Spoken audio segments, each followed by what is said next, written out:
They watched me heal, then came back quietly. Not loudly, not dramatically, not with some huge emotional apology.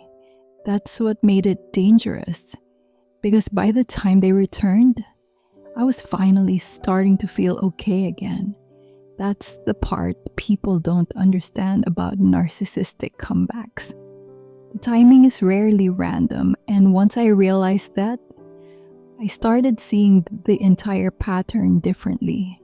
Because they didn't return when I was broken. They didn't return when I was begging for answers. They didn't return when I was emotionally collapsing.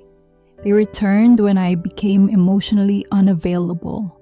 When I stopped posting sad things, stopped checking their profile, stopped talking about them constantly, stopped needing closure every second of the day. That's when they appeared again, quietly and honestly. That silence made it more confusing. Because this time, there was no obvious manipulation, no emotional pressure, no guilt, no intensity, just small things, a reaction, a casual message, a random check-in, tiny moments that looked harmless on the surface.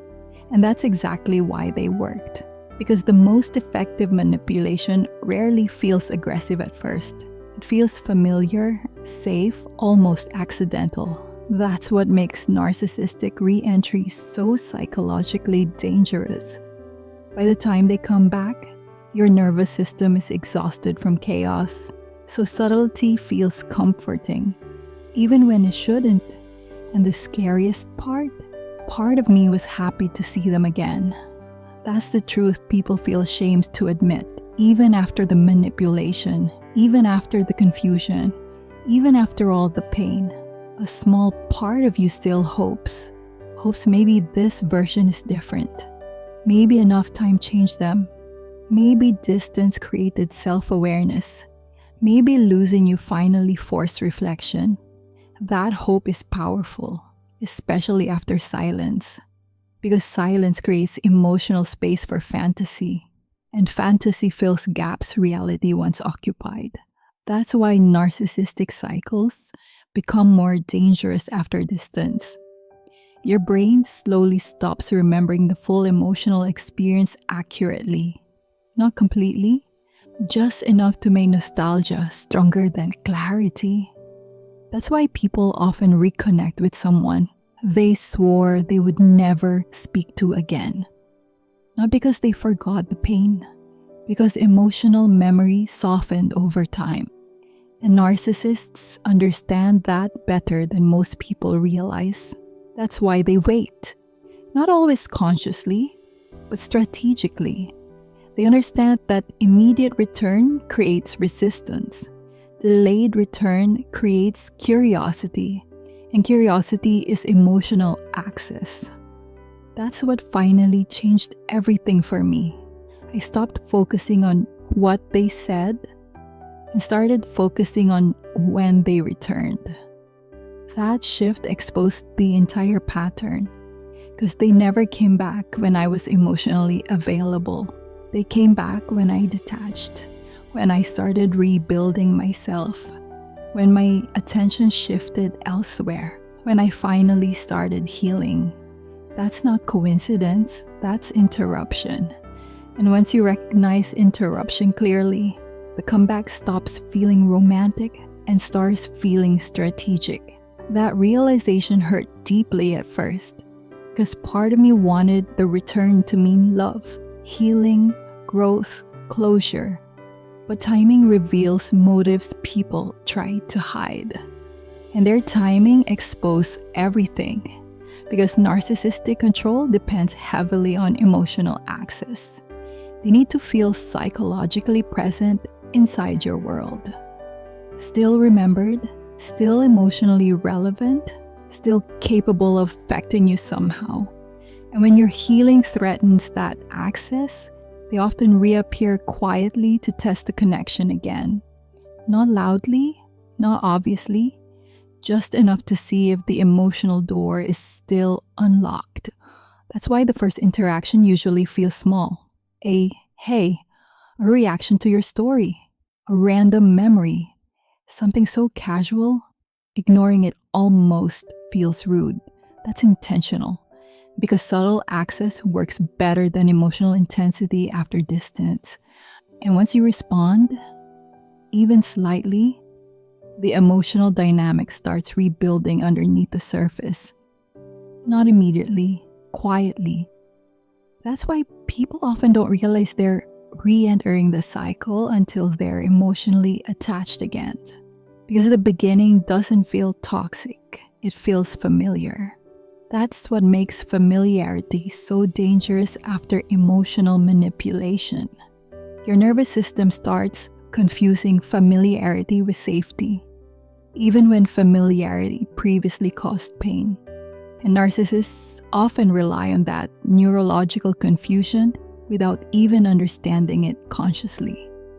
Because trauma bonds are deeply conditioned patterns, not just emotional attachment, conditioning, reward, withdrawal, relief, reconnection. The cycle trains your nervous system to respond emotionally to inconsistency itself. That's why quiet comebacks feel so powerful psychologically. Your body remembers the pattern before your logic fully catches up. And once I understood that, I started paying attention to something I ignored before, how I felt after interacting with them. That changed everything. Because healthy connection usually creates clarity, stability, calm. But every interaction with them eventually recreated the same emotional symptoms.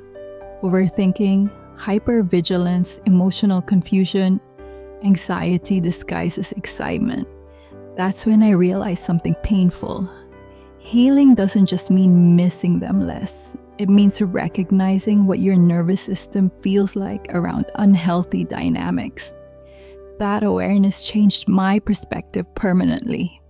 Because suddenly, the comeback stopped feeling magical and started feeling familiar in the worst way possible. The same emotional uncertainty, the same subtle testing, the same carefully timed closeness, the same withdrawal whenever emotional accountability appeared. Different version, same structure. That's the thing about narcissistic cycles. The details change. The emotional mechanics usually don't. And once you start seeing emotional mechanics instead of isolated moments, the pattern becomes impossible to ignore. That's when the illusion started collapsing for me. Not because they became worse, because I became more aware. Awareness changes everything because manipulation depends heavily on invisibility. The less clearly you see the pattern, the more emotionally powerful it feels. But once you start recognizing the timing, the emotional rhythm, the strategic disappearances, the subtle re-entries, something shifts internally. You stop experiencing the comeback as fate and start experiencing it as repetition. That distinction frees people emotionally because the repetition feels very different than destiny. And honestly, that realization saved me because before, every return felt deeply personal. Like proof the connection meant something extraordinary. But eventually I realized something uncomfortable. Being difficult to forget does not automatically mean you are deeply loved. Sometimes it simply means you became emotionally significant inside someone's control pattern. And once I saw that clearly, the quiet comeback lost most of its power over me. Not instantly, but enough for me to finally stop romanticizing it. That's what healing actually changed for me. Not my ability to avoid them physically, my ability to see clearly emotionally. Because eventually, I stopped asking, why did they come back? And started asking, why did they only return once I started moving forward? That question exposed the entire cycle. Because a healthy love doesn't panic when you heal. Control does. And once you understand that difference, you stop interpreting every comeback emotionally. You start interpreting it psychologically. That changes everything because now, instead of feeling chosen again, you notice the timing, the subtlety, the emotional testing, the strategic familiarity, and eventually, you stop confusing interruption with connection. That's when the cycle finally starts losing its grip on you. Not when they disappear, not when they apologize, but when their return stops feeling emotionally confusing. Because the confusion was always the doorway back in, and clarity quietly closes it.